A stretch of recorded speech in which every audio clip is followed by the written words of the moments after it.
Film की शुरुआत में हमें पिछले कुछ सालों की घटनाओं को दिखाया जाता है, जिसमें कुछ मजदूर एक खदान में काम करते नजर आ रहे हैं और एक डॉक्टर उनकी निगरानी कर रहा है। तभी एक आदमी डॉक्टर को बताता है कि मजदूरों को रेडिएशन का पता चला है, जिससे वो बहुत खुश हो जाते हैं क्योंकि उनका मानना है कि यहाँ यूरेनियम है और वो वहाँ खुदाई के लिए बड़ी बड़ी मशीनें लाते हैं। जैसे जैसे वो काम करते हैं, जमीन एक गुफा में धंस जाती है, जिससे कई मजदूर दबकर मर जाते हैं। इसके बाद डॉक्टर अपनी टीम के साथ उस गुफा में जाता है और उन्हें वहाँ एक जानवर का बड़ा सा कंकाल मिलता है। कुछ देर बाद डॉक्टर को समझ आता है कि ये कोई कंकाल नहीं बल्कि एक जानवर है जो वहीं सो रहा था और अब वो रोशनी की वजह से जाग गया है। फिर दिखाया जाता है कि जानवर गुफा से निकलकर समुद्र में चला गया है। उधर जापान में एक वैज्ञानिक को दिखाया जाता है जो फोन पर किसी से बात कर रहा है। भूकंप यहाँ उस जगह से महसूस किया जा रहा था जहाँ वो जानवर दिखा था। वहाँ वैज्ञानिक का न्यूक्लियर पावर प्लांट है। वो कहता है अगर भूकंप जारी रहा तो मुझे पावर प्लांट बंद करना पड़ेगा। तभी उसकी पत्नी वहाँ आ जाती है और वो अपने बेटे फोर्ड और पत्नी के साथ चला जाता है। वो अपनी पत्नी से कहता है कि भूकंप के बाद के झटके खतरनाक लग रहे हैं, तो तुम मेरी टीम के साथ न्यूक्लियर एनर्जी चैम्बर में रहोगी। फिर उसी वैज्ञानिक को एक प्रयोगशाला में दिखाया जाता है जो भूकंप के झटकों की लोकेशन का पता लगा रहा था, लेकिन किसी को भी कुछ नहीं मिल रहा था। फिर वो सभी मशीनों को बंद करने का ऑर्डर देता है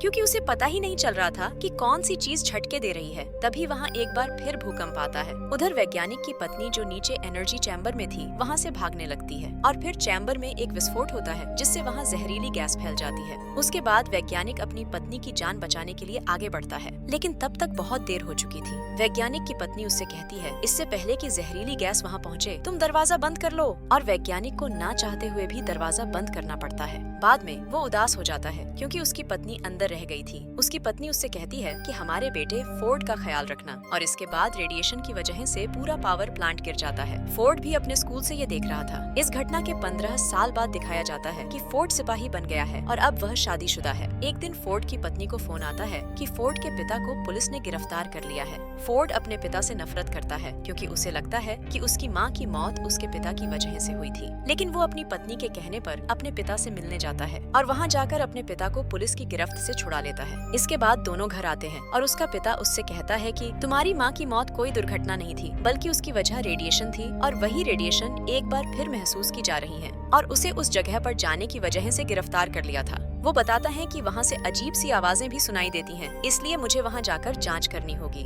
मुझे साबित करना है कि उस दिन पावर प्लांट में हुआ विस्फोट सिर्फ एक दुर्घटना नहीं थी। फोर्ड अपने पिता से वहाँ जाने के लिए मना करता है, पर वो नहीं मानता। इसलिए फिर फोर्ड भी अपने पिता के साथ वहाँ जाता है। वहाँ जाकर उन्हें पता चलता है कि वहाँ कोई जहरीली गैस या रेडिएशन नहीं है। इतने में ही पुलिस वहाँ आ जाती है और दोनों को गिरफ्तार करके पावर प्लांट में ले जाती है। डॉक्टर भी वहीं होता है जिसे फिल्म की शुरुआत में दिखाया गया था। वो वैज्ञानिक से पूछता है कि तुम यहाँ बार बार क्यों आते हो। वैज्ञानिक उसे सब बताता है कि वो क्या करना चाहता है। डॉक्टर उसकी बातें सुनकर हैरान हो जाता है क्योंकि उसे भी ज्यादा जानकारी नहीं थी। उसके बाद दिखाया जाता है कि वो लोग वहाँ एक बड़ी सी चट्टान जैसी चीज पर प्रयोग कर रहे हैं। फिर अचानक वो चट्टान हिलने लगती है और टूट जाती है। उसके बाद वहाँ से एक जीव निकल आता है जो बिजली गिराते हुए लोगों पर हमला कर रहा था और इसमें वैज्ञानिक भी बुरी तरह घायल हो जाता है। उसके बाद वो जानवर वहाँ से उड़ जाता है। अगले दिन कैप्टन डॉक्टर के पास आता है और डॉक्टर को अपने साथ आने के लिए कहता है। डॉक्टर फोर्ड और वैज्ञानिक को भी अपने साथ ले जाता है। उसके बाद वो एक जहाज पर पहुँचते हैं। वहाँ का हेड डॉक्टर को बताता है कि वो कोई साधारण जीव नहीं है, वो पृथ्वी पर लाखों सालों से जिंदा है। वो घटना इसी जानवर की वजह से हुई थी जिसे लोग भूकंप मान रहे थे, और वो चलते चलते जापान के न्यूक्लियर पावर प्लांट में आ गया क्योंकि उसे ऐसी जगह की जरूरत थी जहाँ उसे एक समय में ज्यादा एनर्जी मिल सके। उसके बाद हेड को पता चलता है कि समुद्र में से एक न्यूक्लियर पनडुब्बी गायब हो गई है, तो हेड कुछ फौजियों को वहाँ भेजता है। वहाँ पहुंचकर फौजी देखते हैं कि वो जीव एनर्जी पाने के लिए परमाणु बम निकल रहा है। ये वही खतरनाक जीव था जो चट्टान से बाहर आया था। उसके बाद दिखाया जाता है कि वो जीव शहर में घुस गया है, जिससे सब लोग बहुत डर जाते हैं।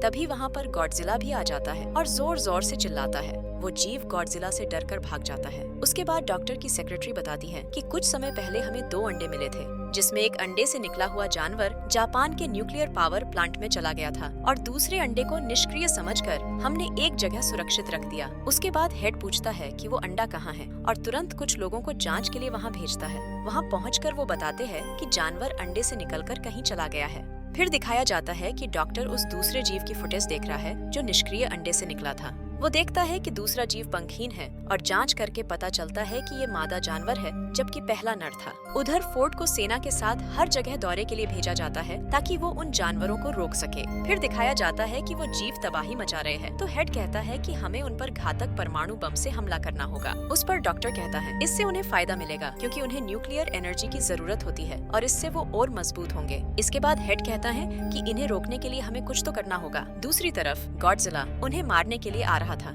इसलिए वो उन जीवों को मारने के लिए परमाणु बम को एक नाव में रखकर समुद्र की ओर बढ़ते हैं। उसके बाद नर जीव उस नाव पर हमला करके उस परमाणु बम को लेकर चला जाता है और जाकर मादा जानवर को दे देता है। इससे हेड का प्लान पूरी तरह फेल हो जाता है और वो सोचता है कि अब तो गॉडजिला ही हमारी सुरक्षा कर सकता है। फिर दिखाया गया वो जानवर शहर में बड़ा उत्पात मचा रहे हैं और तभी वहाँ गॉडजिला भी आ जाता है। फिर दिखाया जाता है कि गॉडजिला और उन जानवरों के बीच लड़ाई शुरू हो गई है। वो जीव लड़ते समय हर चीज को नुकसान पहुंचा रहे थे। गॉडजिला नर को मारने वाला था, तभी पीछे से मादा उस पर हमला कर देती है और अब गॉडजिला अकेले ही उन दोनों से लड़ रहा था। दूसरी ओर दिखाया जाता है कि सैनिकों को एक घोंसले में कई अंडे मिले हैं जिन्हें मादा ने बिछाया है। फिर फोर्ड वहाँ एक टैंकर में आग लगा देता है और ब्लास्ट के साथ सारे अंडे खराब हो जाते हैं। इसे देखकर नर और मादा को अपने अंडों की चिंता होने लगती है और दोनों गॉडजिला को छोड़कर वहाँ भाग जाते हैं। इसके बाद गॉडजिला अपनी पूरी ताकत इस्तेमाल करता है और अपने मुंह से रेडिएशन निकालकर नर पर डालता है जिससे वो कमजोर हो जाता है। उसके बाद गॉडजिला नर को मार देता है। क्योंकि फोर्ड ने सारे अंडे खराब कर दिए थे, इसलिए मादा फोर्ड को मारने के लिए आगे बढ़ती है, पर गॉडजिला उसे पीछे से पकड़ लेता है और अपना मुंह खोलकर उसमें से सारी रेडिएशन मादा के मुंह में डाल देता है जिससे उसकी मौत हो जाती है। इसके बाद थककर गॉडजिला आंखें बंद करके वहीं लेट जाता है, लेकिन लोग उसे मरा हुआ समझ लेते हैं। अगले दिन वो उठकर समुद्र में चला जाता है। दरअसल गॉडजिला यहाँ किसी को नुकसान पहुँचाने नहीं आया था, उसे सिर्फ उन भयानक प्राणियों को मारना था। उन्हें मारकर गॉडजिला समुद्र में लौट जाता है। उसके बाद दिखाया जाता है कि फोर्ड भी अपनी पत्नी और बेटे के पास चला गया है और फिल्म भी इसी के साथ पूरी हो जाती है।